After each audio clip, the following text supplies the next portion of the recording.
দুঃখের গল্প 95 ইউটিউব চ্যানেলের পক্ষ থেকে আপনাদেরকে সাদর আমন্ত্রণ জানিয়ে আজকের ভিডিও শুরু করছি।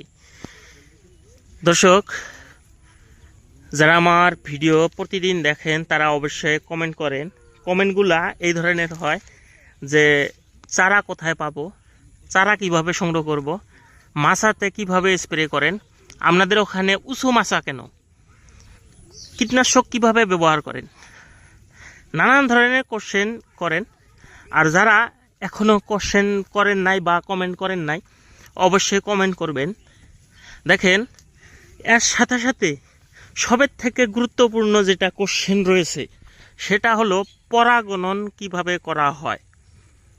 দর্শক, এই যে কোশ্চেনগুলো রয়েছে আমরা প্রত্যেকটা কোশ্চেনের অ্যান্সার দেই আর দিয়েই থাকি। আজকেও ব্যতিক্রমী নয়, আজকেও এই কোশ্চেনেরই অ্যান্সার দেব। দেখেন, আমাদের এখানে যে পরাগণন করা হয়নি তারপরেও দেখছেন ফলন। বর্তমান সময় শেষ, এই যে গাছগুলি আছে টানা 9 মাস ফলন দেওয়ার পরে, গাছগুলির বয়স 12 মাস কিন্তু 9 মাস টানা 9 মাস ফলন দেওয়ার পরে এখন গাছগুলির অবস্থা নেই। কারণ 2 মাস সময়, 2 থেকে আড়াই মাস সময় আছে, তারপরে এই গাছগুলি বা মাছাগুলি ভেঙে দেওয়া হবে।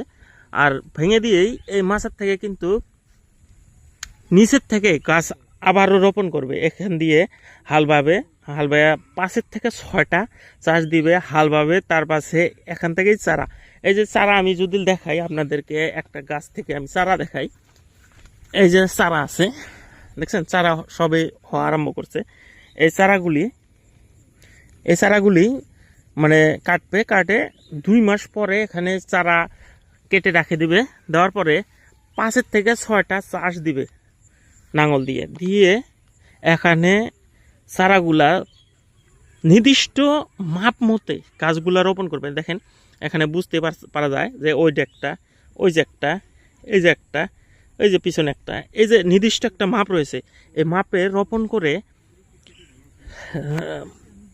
আপনার নিচ দিয়ে আমাদের এখানে যে লম্বা জাতের মরিচ রয়েছে সেই লম্বা জাতের মরিচ মাছার নিচে রোপণ করবে।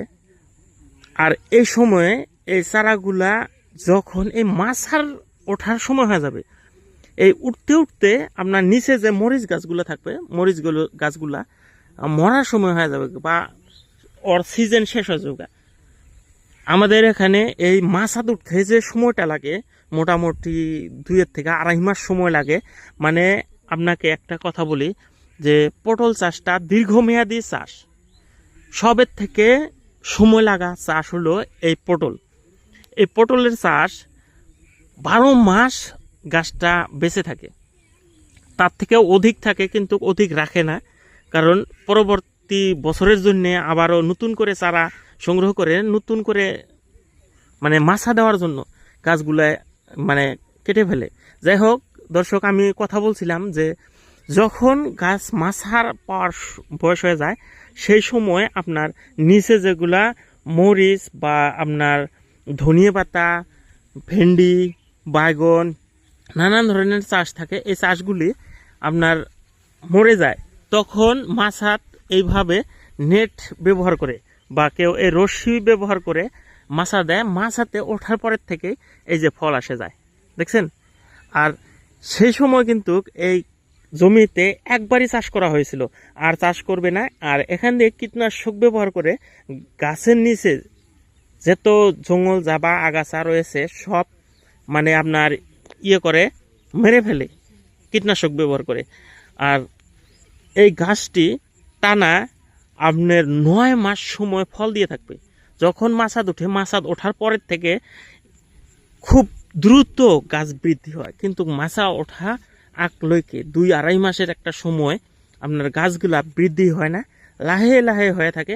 কিন্তু একটা চারার থেকে দেখেন কতগুলি গাছ হয়। দেখেন এখানে বুঝতে পারবেন, পাশের থেকে দেখালে আরো সুন্দর বুঝতে পারবেন। কমসে কম এখানে 20 থেকে 40টা গাছ রয়েছে, দেখছেন। প্রত্যেকটা গাছের থেকে ফল আসছে, প্রত্যেকটা গাছের থেকে। আর প্রত্যেক 20টা গাছের মুড়ে মুড়ে একটা করে পুরুষ গাছ রয়েছে। আমাদের এখানে পরাগণন, এই যে বলছিলাম যে কোশ্চেন করেন ভাইরা যে পরাগণন কিভাবে করেন। আমাদের এখানে পরাগণন করা হয় না। পরাগণনের জায়গায় আমার প্রত্যেকটা 20টা গাছের মুড়ে মুড়ে একটা করে গাছ রোপণ করে পুরুষ গাছ, সেখান থেকে পরাগণন এমনিতেই হয়ে যায়। আর সবের থেকে গুরুত্বপূর্ণ কথাটা হলো পরাগণন পদ্ধতিটা কিতাবে যদি পড়েন, আপনার বাতাসের সংস্পর্শয় আপনার ইয়ে হয়ে যায়, পরাগণন হয়ে যায়। তো নিজের থেকে কোনো কিছু করার দরকার নেই।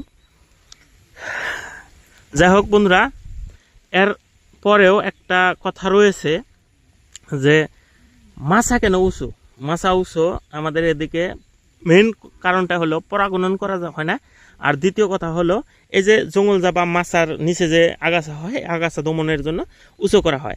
আর ফল সংগ্রহ করা সবের থেকে সুবিধা হয়। এই দেখছেন আমি প্রত্যেকটা ফল পারতে পারছি, দেখছেন প্রত্যেকটা ফল পারতে পারছি। এই ফলগুলা পারার সুবিধার ক্ষেত্রে বা মাছার নিচ দিয়ে, এই যে আমি দেখেন আমি মাছার নিচ দিয়ে যে আমি এই যে যাই, একদম খুব সুন্দরভাবে ফলগুলো পারতে পারি।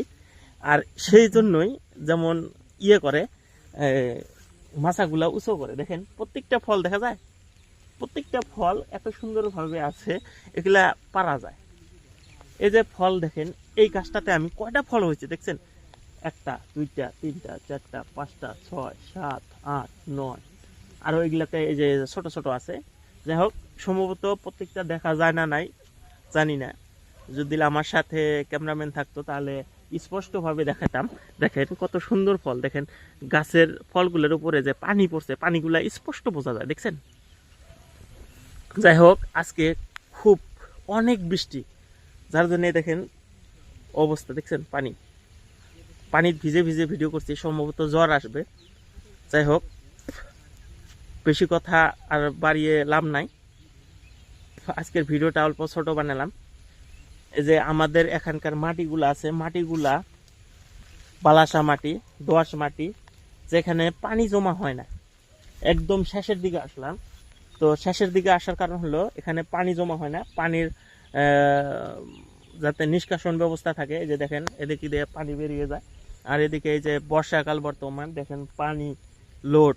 এই যে এখানে আমাদের এখানে পাট জাগ দেওয়া হয়েছে, এই পাট জাগ দিয়ে কিন্তু পাটের চাষ করা হবে, মানে চাষ করছিল পাট, এখন ধোয়া হবে। যাই হোক, কথা বেরিয়ে বেরিয়ে আমি পাটের দিকে গেলাম পানি দেখানোর জন্যে। আজকে আর নয়, দেখা হবে কোনো পরবর্তী ভিডিওতে। আজকের জন্যে এখান থেকে বিদায় টানছি, দেখা হবে কোনো পরবর্তী ভিডিওতে। আসসালামু আলাইকুম।